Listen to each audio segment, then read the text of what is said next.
ایک بات پوچھنا چاہوں گا، ہمیشہ ٹی وی اینکرز ہم دیکھتے ہیں، بولتے ہیں بلوچستان کا مسئلہ کیا ہے؟ میں بھی وہی سوال ریپیٹ کرنا چاہوں گا. اس صورتحال میں ایک طرف جو ہے مسلح تحریک چل رہا ہے، دوسری طرف بی وائی سی کا جو ہے نان پارلیمنٹری جو ہے وہ ایک موومنٹ چل رہی ہے، تو اس مسئلے کا حل آپ کیسے دیکھتے ہیں؟ کیا مسئلہ ہے؟ یہ جو پنجاب کے اہل علم ہیں، دانشور ہیں، صافی ہیں، مجھے یہ پہلے بتا دیں کہ 1943 سے قبل ہندوستان کا تاج برطانیہ کے ساتھ مسئلہ کیا تھا.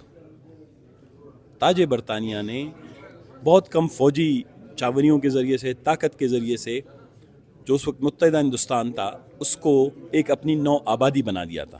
ایسٹ انڈیا کمپنی کے ذریعے سے ان کے وسائل پہ قبضہ تھا ان کا.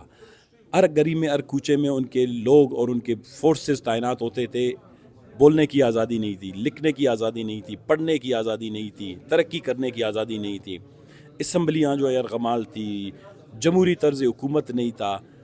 بالکل ایگزیکٹلی بلوچستان کا مسئلہ 1947 سے قبل جو ہندوستان اور تاج برطانیہ کا تھا، اس وقت بلوچستان کا مسئلہ پاکستان کے ساتھ بالکل اسی نوعیت سے. اگر انہوں نے ابھی ہماری تاریخ پڑھنے میں ان کو دشواری پیش آ رہی ہے 70 سال کی، ہمارے مسائل پر اگر وہ چشم پوشی کا اظہار کر رہے ہیں، جس کا میں نے بڑے مفکرانہ انداز میں، مدلل انداز میں، بہت منطق کے ساتھ، دلیل کے ساتھ سینٹ میں، قومی اسمبلی میں صدر اختر مینگل صاحب نے، میں نے، ہمارے تمام ساتھیوں نے اٹھائے ہیں.